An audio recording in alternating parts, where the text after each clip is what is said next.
Hello, everyone.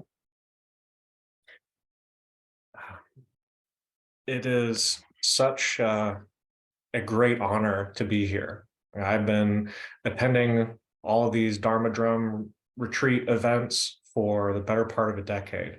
And to be asked to come in front of a group and speak and present the Dharma is pretty much a dream come true for me. I feel like someone who has just received an Academy Award. And so they can go up to the front and they can say, oh, I thank this person and I thank that person. I've got such a long list of people who are deserving of thanks.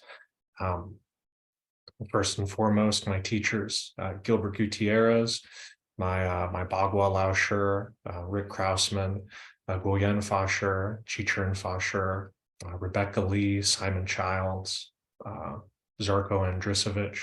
The list of my teachers just goes on and on. I could just say the teachers for forever. But in addition, my parents who support my Dharma habit, as well as my wife, my students, my friends, everyone who has come here today and is part of this assembly. There are many causes and conditions which need to come together to allow an exchange of the Dharma to take place. And anywhere that the Dharma is presented, anywhere that people are exposed to it, to have an opportunity to explore and investigate the Dharma is truly wonderful. Being the person who is speaking right now, I look at it as being one of the highest forms of Dharma practice. But for all of us, a sincere Dharma practice leads one's ordinary life into the being of Dharma practice. So just being with others is to help them explore and investigate the Dharma. So I thank you all sincerely again so very much. And I'd like to start today by reciting the 4 great vows. So everyone may join me if they so wish in joining their palms and bowing. I vow to deliver innumerable sentient beings. I vow to cut off endless vexations. I vow to master limitless approaches to Dharma. I vow to attain supreme Buddhahood.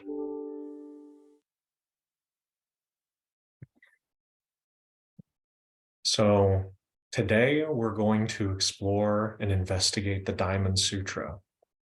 Out of all of the material that I've studied, the Diamond Sutra was actually the second one that I encountered. The first one seriously when I began to explore the Mahayana Sutras. And that journey began actually at a Dharma Drum retreat. The very first retreat that I attended at DDRC with Gilbert Gutierrez. And he was just throwing around and quoting from all of these different sutras and shastras, and I honestly had no idea what he was talking about. So I had that intention that I really wanted to study. I really wanted to know what it was that he was talking about. And so when I got home, I went on to Amazon and I ordered sutras. And the first one that arrived was the Platform Sutra. So, I read that and was like, oh, this is very good. The second one that arrived was the Diamond Sutra. And when I first started reading the Diamond Sutra, it was not particularly clear to me. I had this feeling that there's got to be something here, but just the way that it's talking in all these circles, it's very confusing to me. I've never encountered a sutra like that before. I'd only read a little bit of the Pali Canon in my past. It is also interesting to note that the Platform Sutra, the very first one that I started with, represents a big shift within the Chan tradition. Before the Platform Sutra, which was taught by the sixth patriarch, Master Huineng. Before that, the Chan tradition had been largely associated with the Lankavatara Sutra. But when Master Huineng became the sixth patriarch and moved into primacy, there was this big shift that the Diamond Sutra was considered to be very central to the Chan teachings. So just encountering these back to back like that was very interesting. And it is a very short sutra. My translation, which is Red Pine, that's the one that I primarily rely on, is only 27 pages. But it's not so easy to understand or to penetrate. When I first read it out loud, I just had this experience that let me know I still wasn't very clear about what was going on there, but it let me know that there was something very important. So I just felt that I had to memorize it. And since then, I have embarked on various periods of daily recitation and contemplation throughout the day. I'm 90 days into this current bout of daily recitation. And at this point, the Diamond Sutra is just like squeezing up through the cracks. There will be these lines from the Diamond Sutra that will come up during my day, and I will really have an opportunity to apply those to what's happening in that moment, or to begin to contemplate, to look deeply, or a little bit more deeply than usual into what it's trying to say. But because this is a not so easy to use sutra, I thought that we would use an accessible concept to enter into this investigation and exploration of the Diamond Sutra. That's why today's talk is entitled Fulfillment in the Diamond Sutra, because we're going to start with fulfillment. And after we look into that a little bit, we'll see where that takes us with regards to the Diamond Sutra. I've got the thing memorized. I have some key lines written out if there's an opportunity to use them. I also have like 7 different Dharma books with little ear tags. But Chan is something that is most wondrous, because Chan is truly alive. Chan is living. And so whenever I give a Dharma presentation, I really have no idea what's going to come out. I may have an outline, I may have all sorts of material at the ready, but it is never until those moments are unfolding that what's going to come out is clear. But anyway, we're going to start off with fulfillment. So what is fulfillment? Within this particular context, I am looking at and find useful to consider fulfillment to be like an enduring satisfaction, a completedness, knowing that something is done and nothing more needs to be done. So if we have something that we can fulfill, we can check that box on our list of things to do. And knowingly or unknowingly, all beings are moving towards or being moved by fulfillment. When our basic needs are not being met, we are driven to their fulfillment. Once we have those basic necessities of food, water, and shelter, there are other things, other desires that come up in mind that move sentient beings towards their fulfillment. So how is it typically sought? Then this fulfillment is typically sought through the pursuit of phenomena. And when I was looking into what it is that sentient beings generally pursue, I had the 5 skandhas come up in mind. So we have the skandha of form, and any type of physical belonging, any type of bodily development, or some type of achievement, like climbing Mount Everest. You could consider that to be a form-based achievement or a fulfillment of a goal. We also have sensation as the second of the 5 skandhas.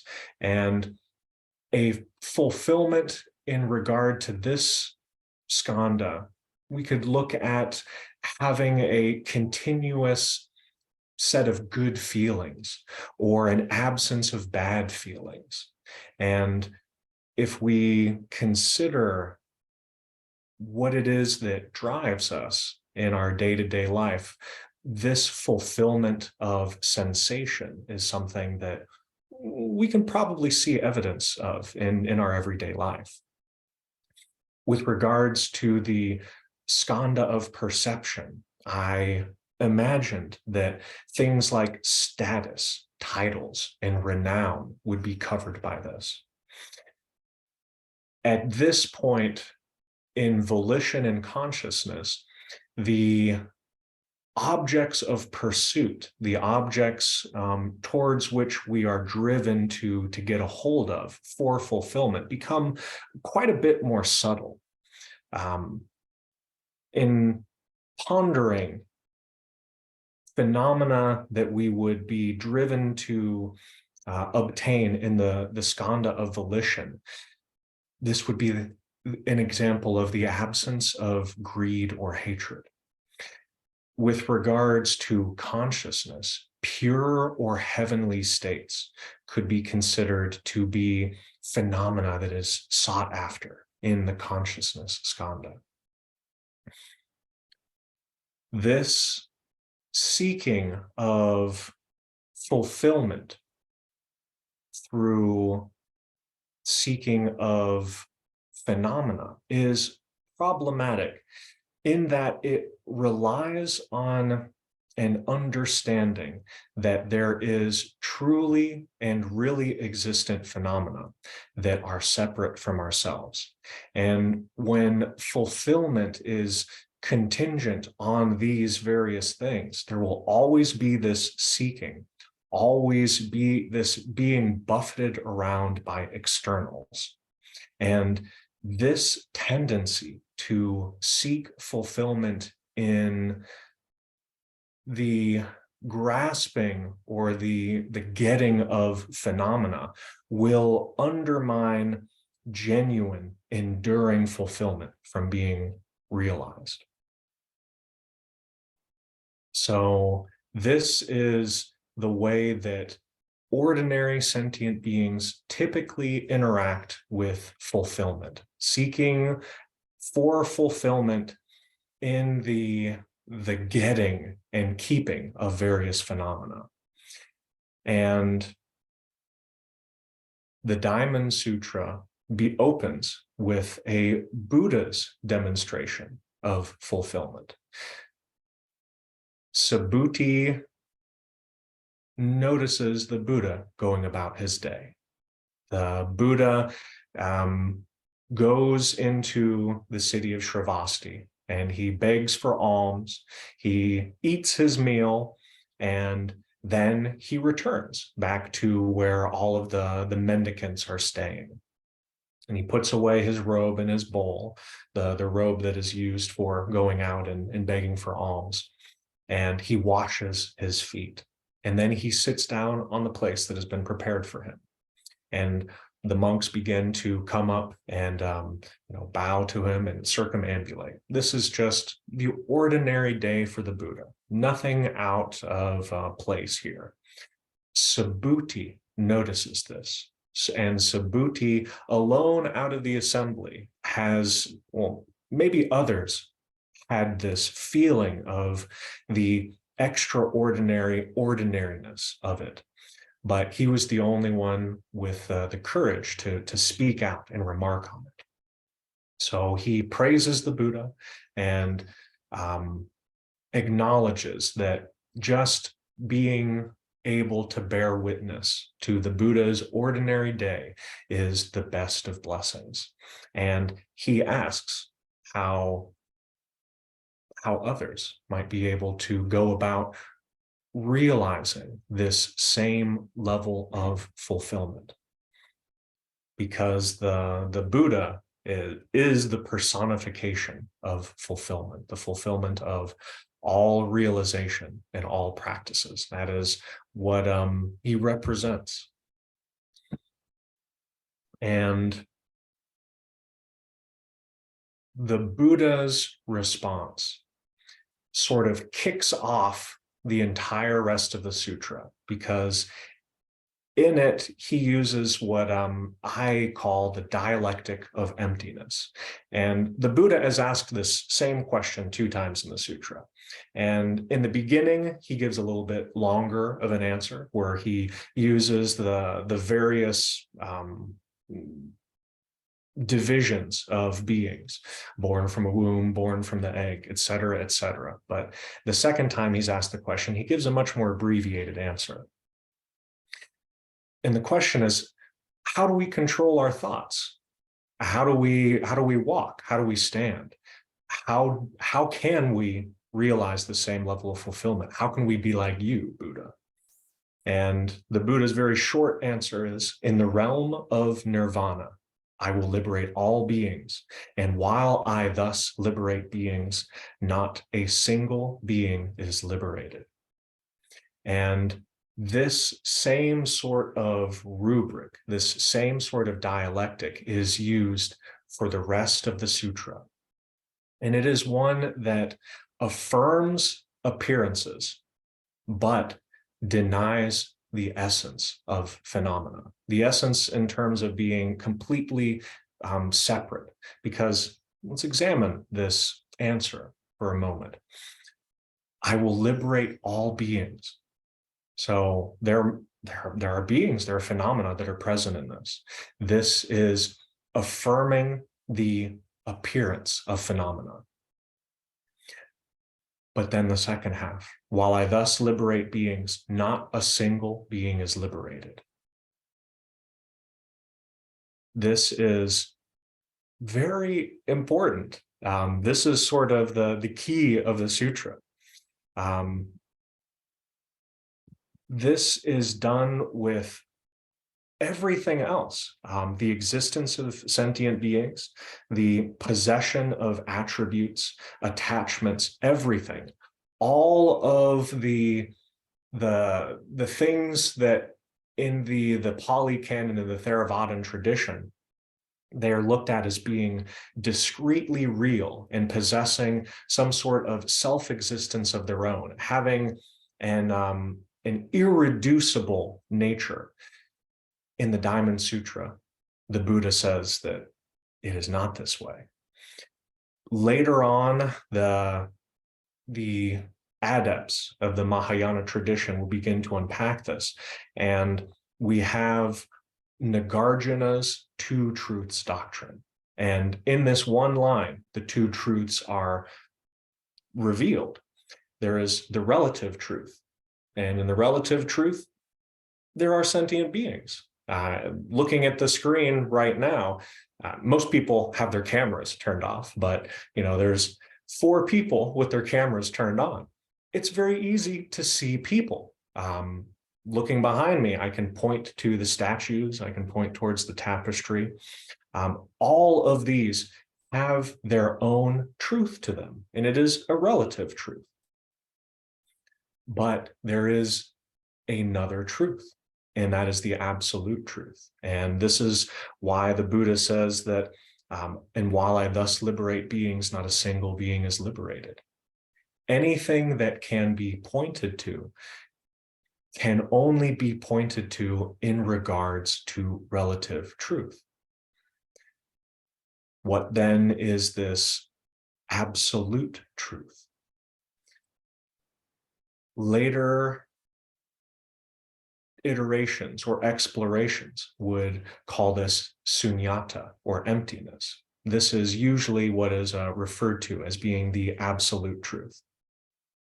And this absolute truth is not something that can be pointed to at all. In the Diamond Sutra, the Buddha asks multiple times about whether the Tathagata, the Buddha, can be known by means of the possession of attributes. And the Buddha's response, usually he's having Subhuti respond to this. Subhuti's response is no, the Buddha cannot be known by means of the possession of attributes. This possession of attributes, anything which can be pointed to as a thing, only applies to the level of the relative truth. The absolute truth is the I'm tempted to say a deeper way of looking at things, but it is to see that attributes are, to use some Diamond Sutra verbiage, are no attributes. Let's dive in just a little bit deeper to look at the nature of a thing. So we can do this with regards to any phenomena, but since we've got this strange figure appearing right now, we'll use this appearance. So this certainly has the appearance of being a separate, solid, discrete entity.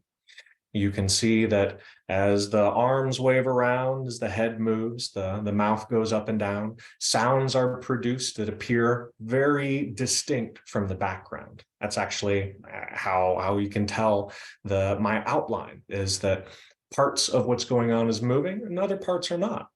And this appearance we call a person. We can even look down at the little name tag that's attached to it. And this is Ian. And it's very easy to communicate this idea. But if we are to peer in a little bit deeper to this appearance, we can see that there are many other elements, many other causes and conditions that are necessary to be present, as well as a permeability with regards to the environment. There is stuff coming in and going out of this outline all the time. If there were truly a separate nature to this body, there would not be able to be an exchange of oxygen and carbon dioxide with the environment. There would be no food coming in and wastes going out. This separateness only appears this way. Once there is a deeper looking into what is going on, it is easy to see, sometimes easy, sometimes not so easy to see, that this appearance is kind of deceiving. This is just sort of looking at emptiness in regards to a spatial sense, but we can also investigate this emptiness regarding a temporal sense as well. Without there being, I mentioned my parents earlier in terms of people that I wanted to thank for having come forth to be here speaking today. Without there having been parents coming together, this body certainly would not be present. And for the parents to be present, there are grandparents and great-grandparents, so on and so forth. So we can begin to tease apart this appearance in terms of being just a strongly defined separate thing. And it's important to do this, because if there is not at least an intellectual understanding, this entire level of truth, the absolute truth, is obscured. And this absolute truth is most deep. It is very, very deep. Sometimes I think about a reflection on a pool of water or a reflection in the ocean. The relative truth is as deep as only the reflection itself. It is thinner than a piece of paper. But the absolute truth is very deep. Within every single phenomena, there is this interactivity, this interconnectivity with all other phenomena. To consider one's parents, grandparents, great-grandparents, stretching back all the way to the birth of man, our lineage not only extends that far, but it extends further back. Because for there to have been humans, there had to have been a supportive life to have allowed that evolution, and for there have been for this to have been the supportive life which allowed future evolutions. There had to be a congregated mass of matter, and for there to have been this planet, there had to have been eons and eons and eons of interactivity. Every single piece of phenomena, every appearance of a thing has contained within it this depth. And this is most deep. But because we have this habitual way of relating to things, as just an appearance, this deeper truth is completely obscured. Nevertheless, it is still there. I actually prefer in the Yogacara tradition, they further split this up. So you got the two truths, and they had the three natures. And the three natures is one that I use all the time in my presentation. And it is kind of in the same way. It's a level of truthiness, if you will. And each of these three natures does have its own kind of truth. So we don't want to have the idea that we're trying to eliminate any of these truths. We're just trying to see them as they are, their proper place. And so the most shallow or coarse level of truth, or nature rather, is the discriminating or the conceptual nature. And when we think about a thing as a thing, that is its conceptual nature. We want to stick a label on top of anything that we can write down a name for, that's its conceptual nature. And it does have its own kind of truth. Out of all of these boxes here, there's only one that has the label Ian. So if people were to engage in a conversation and drop the name Ian, with regards to this context, you would have an idea as to what they're talking about. It's not a bad thing. It's very useful to have an ability to work with the conceptual nature of things. If we lose this ability, it's going to be a real hard time getting by in ordinary society. The deeper level is what they call the relative or the dependent nature. And this points towards the codependent arising. So all of those ideas that I was talking about in terms of temporal and spatial bigness, that would be contained in the relative or the dependent nature. But in this particular tool set, they have a third level, the true nature or the absolute nature. And there's actually not a whole lot that can be said about that, other than the other natures are contained within it, and nothing is outside of it. Considered from this vantage, one can have an idea, can begin to connect with the idea of stillness, complete quiescence. Because even in this relative nature, there's this flux, this sense of movement. There is a subtle separateness to bodies, or a subtle interaction between things.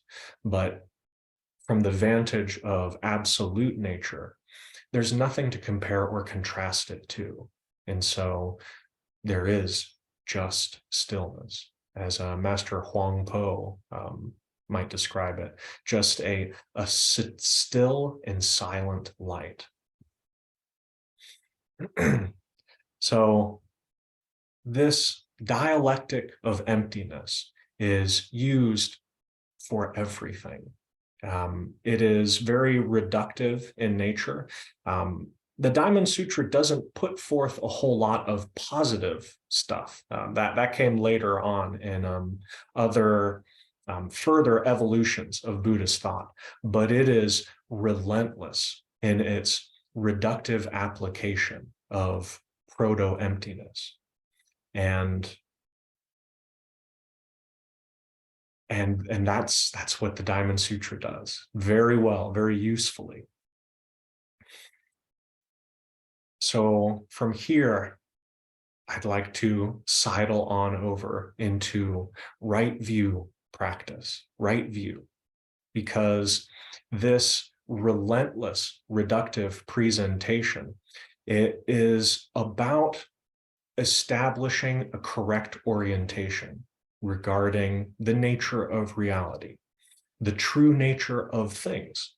And that's what right view is. Right view is just this proper orientation, nothing more than that.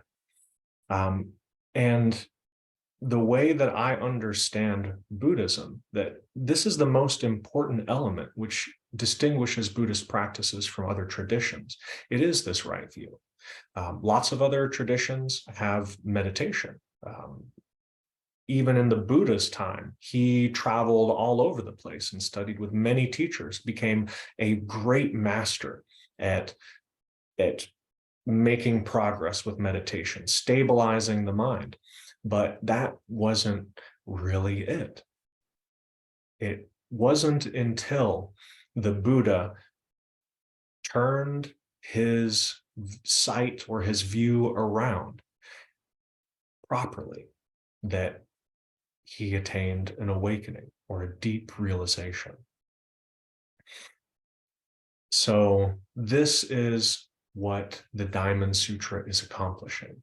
It is coming at that tendency, that well-established pattern to view things, people, places, situations, attainments, mental factors, anything, all phenomena as being discrete, separate, and real, and undermining that. And then you're left with a higher understanding, and the Diamond Sutra would undermine that as well. One of my favorite descriptions of this is we're talking about prajnaparamita, the perfection of wisdom.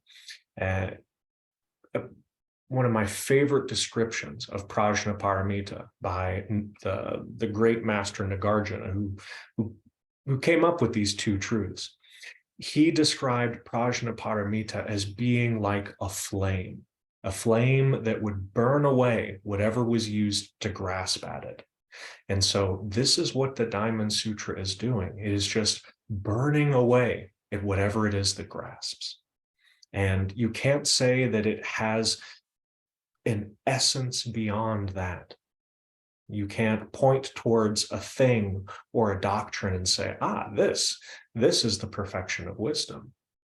Because in the Diamond Sutra, the Buddha would say, well, when I say the perfection of wisdom, I don't mean what you think by the perfection of wisdom.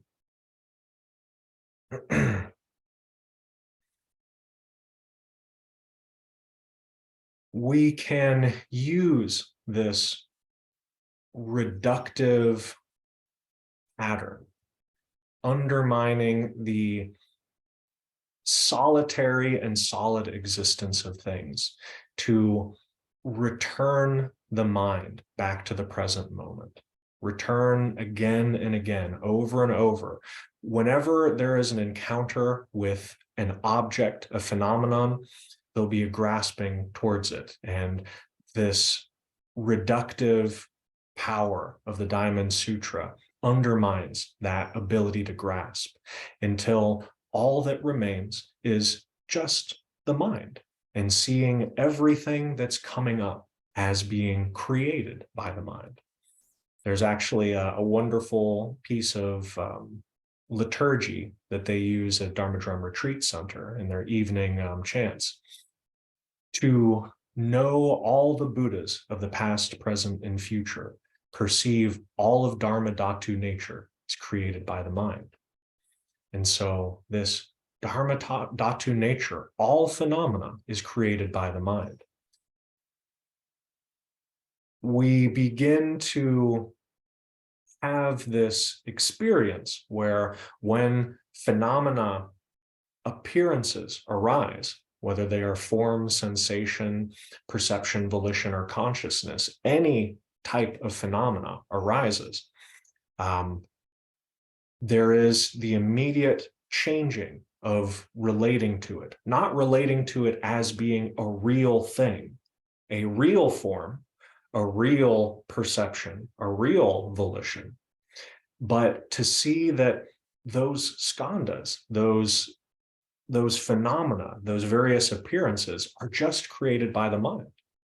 And this will interfere with the ability to cling to the various appearances that arise, because there is a deeper remembrance and mindfulness. This does not interfere with the arising of appearances. It only establishes a correct orientation. There's a right view regarding them. And that's it. What is seen clearly as being mind. And what is seeing this is also seen clearly as mind. This is to have a, I can't say that it's a completely proper orientation, because my mind goes back to many Chan masters who used to teach. Matsu is an example of this. He used to teach just mind, and he taught that for a number of years, but eventually he felt it skillful to change it to not mind, because we can become attached even to the idea of mind. And that's where you need a well-knowing advisor, someone with one of those incense boards to whack you when they see that that's what's happening. But working with just mind, it's pretty good for a long time. Eventually, you may need whacks of the sort that I still need from time to time. So now we'll tie this together a little bit, because we've talked about the conventional understanding and pursuit of fulfillment. We've talked about the Buddha's expression of his fulfillment, and then his utilization of the dialectic of emptiness, which we can tease out into a right view practice. We can recognize or see that all phenomena are illusory appearances. They most certainly do appear. They are there, but they only have a relative truth to them. They only are real on the conceptual level. This lets us know that to chase or suppress phenomena is to cling to what is fundamentally unreal.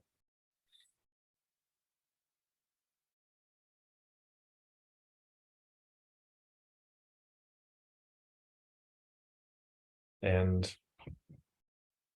that brings us to what can fulfill us. If the things that we normally seek out are fundamentally unreal, and if we're to look at our lives, even when we get the things that we want, they don't last forever. Our feelings about them change. Sometimes what was an object of great desire can turn into something that we really don't want. I like the example of like eating fruit. Take strawberries, for example. If strawberries are your favorite thing in the world, you're going to enjoy the eating of them. You're going to seek them out. And you might even be able to eat 1 to 2 pounds of strawberries and still feel pretty good about the whole situation. But if you continue to eat those strawberries, eventually you're going to get sick, and you're going to have this strong memory in the future that that taints your love for strawberries. And people change, situations change, organizations change. All phenomena are constantly changing. This is to see them a little bit deeper than appearances. When we have access to that relative, or I consult my list, the relative or the dependent nature of things, we aren't so bamboozled by the appearances, and we don't continually seek out fulfillment in those things. In a conventional manner, having these types of fulfillments is not in of themselves a bad thing. Finding pleasure in material comforts. I'm not a monastic, and so I have a comfortable seating arrangements in my house. I enjoy watching television with my wife from time to time. I've even started seeking out the occasional novel like I used to when I was much younger. None of these things are bad in of themselves. We're not trying to erase or get rid of. Instead, what we're trying to accomplish is to maintain a deep and holistic awareness as to their nature. The relative comforts, the relative fulfillments are not bad or not wrong. But when we think about that which is absolutely fulfilling, truly fulfilling, on the level that the Buddhas and the Bodhisattva Mahasattvas have access to, what is that? Where can we find that? How can we get that? If it's something that can be sought, if it is something that can be grasped or clung to, it is within the realm of the relative. And it is something that comes and goes, something that is temporary, something that changes and will fade. So what then is it that does not change and will not fade?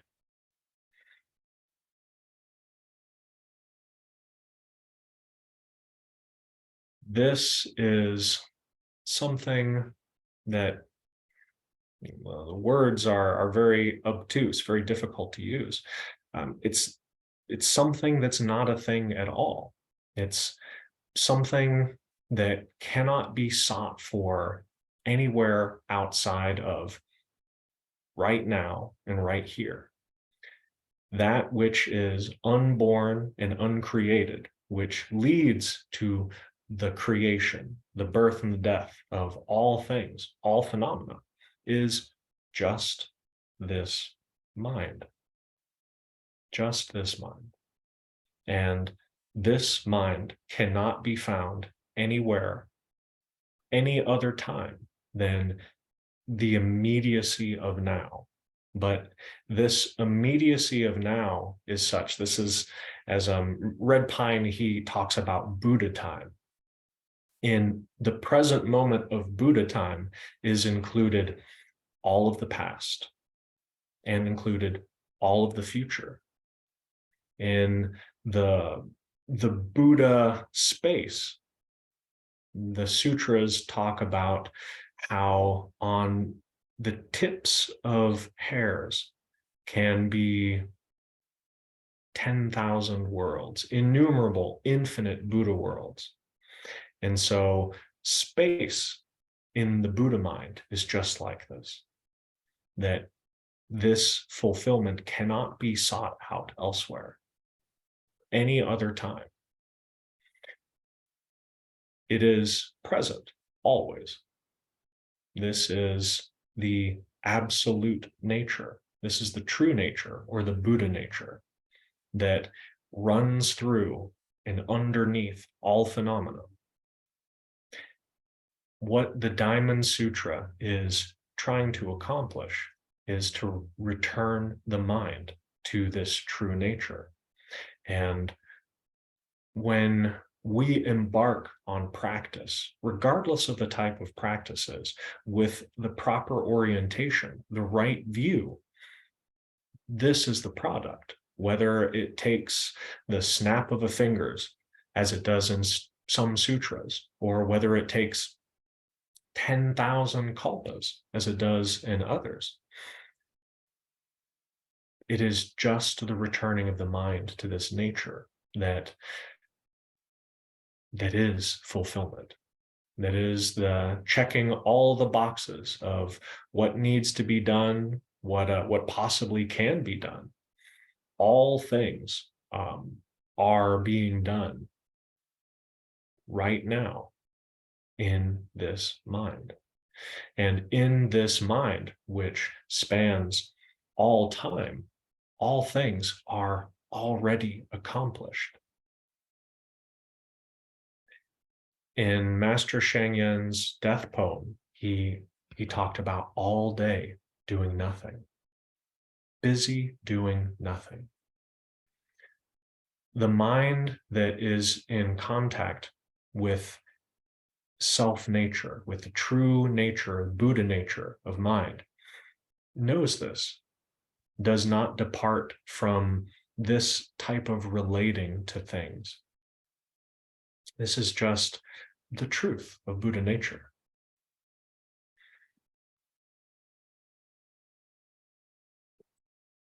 So this is sort of like all the right view stuff.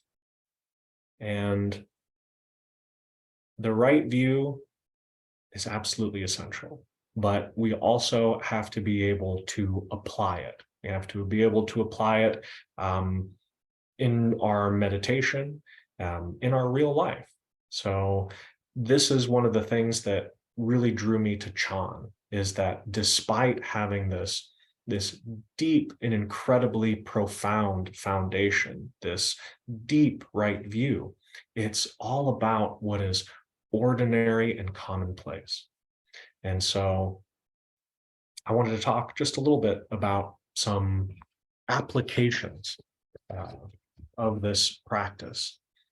So regardless of whether standing or sitting, we remind ourselves of the right view. What is this? What is knowing or observing this? And it's mind. It's just mind. That this sense of phenomena as individually discrete entities is illusion, appearance only, conception only. We can think of just mind as being our home. And this practice is just as easy as not leaving home. So just mind is your home.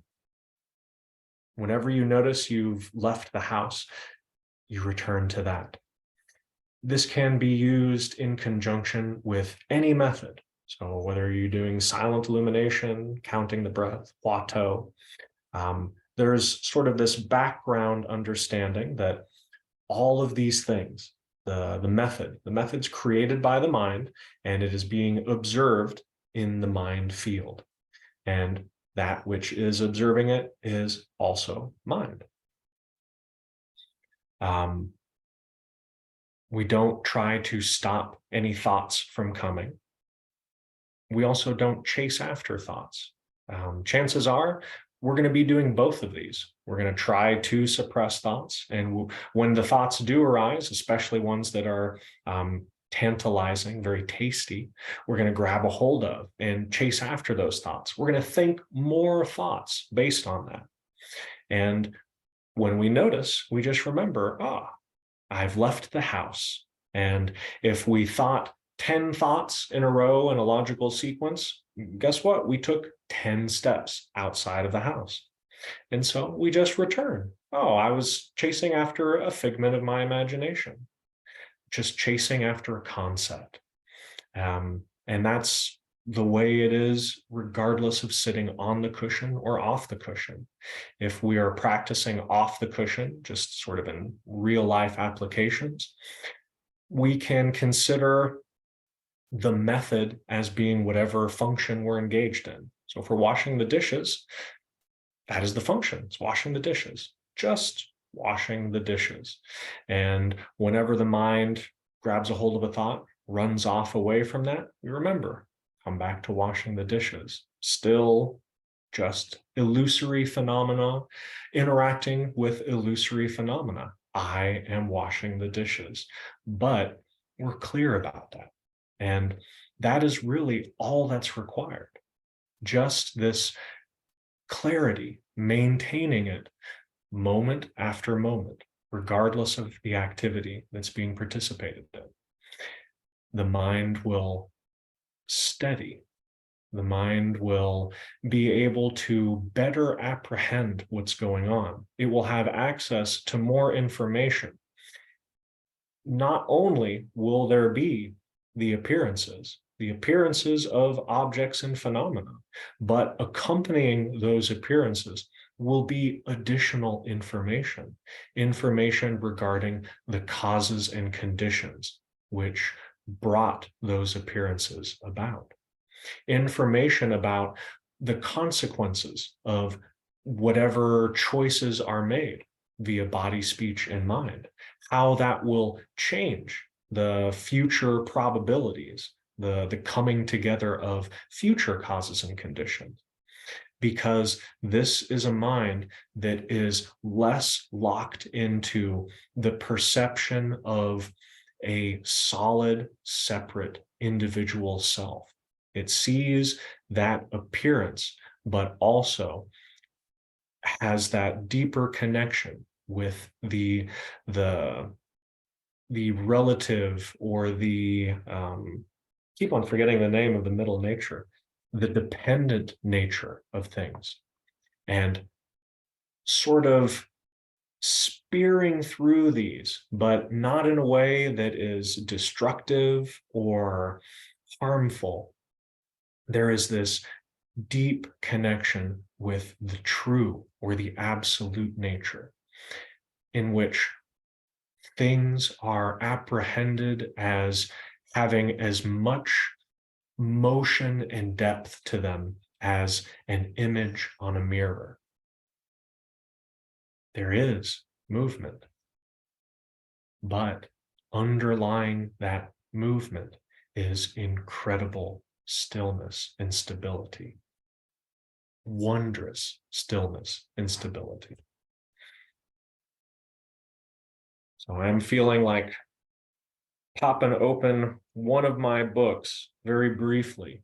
This is Master Hong Ren's advice on meditation, instructions, I should say, in his treatise on the essentials of cultivating the mind.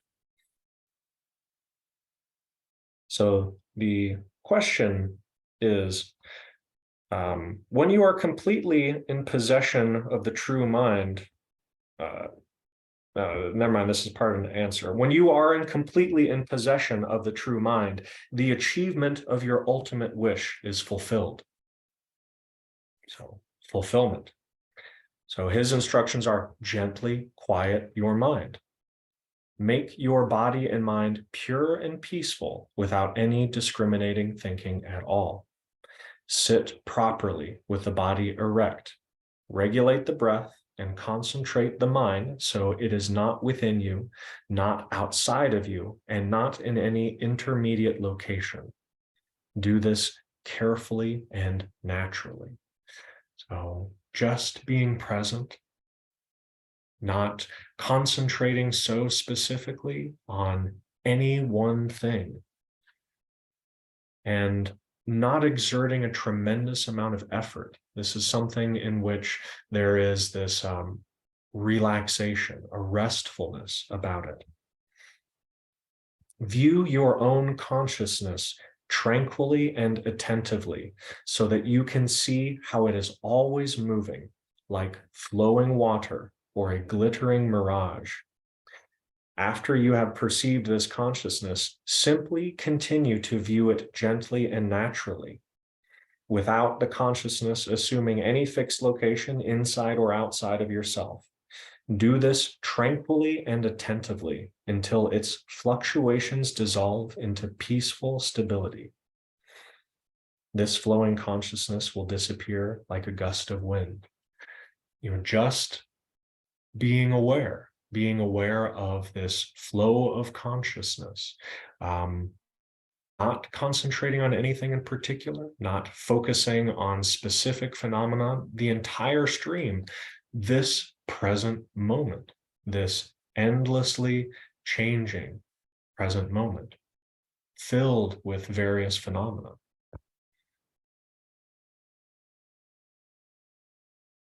When this flowing consciousness disappears, all one's illusions will disappear along with it, even the extremely subtle illusions of bodhisattvas of the 10th stage. When this consciousness and false cognition of the body have disappeared, one's mind becomes peacefully stable, simple, and pure. Any person who can avoid losing sight of this mind, this peacefully stable, simple, and pure, who can avoid losing sight of this mind during all actions and in the face of the 5 desires and the 8 winds, has established a pure practice. Just this mind, maintaining awareness of this fundamentally pure mind, regardless of what is going on, what is arising, what activities are being engaged in. This is it.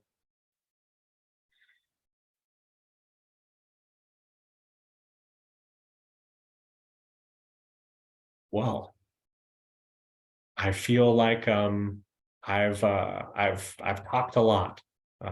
In my own group, there's a lot more back and forth, which is useful for being able to kind of feel out where people are at and see what's being connected with and what's not. But yeah, I have nothing more to say off the top of my head.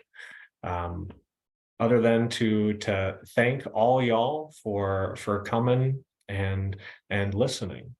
It's been an absolute honor, a true dream, to be able to speak to you like this. Amitofo.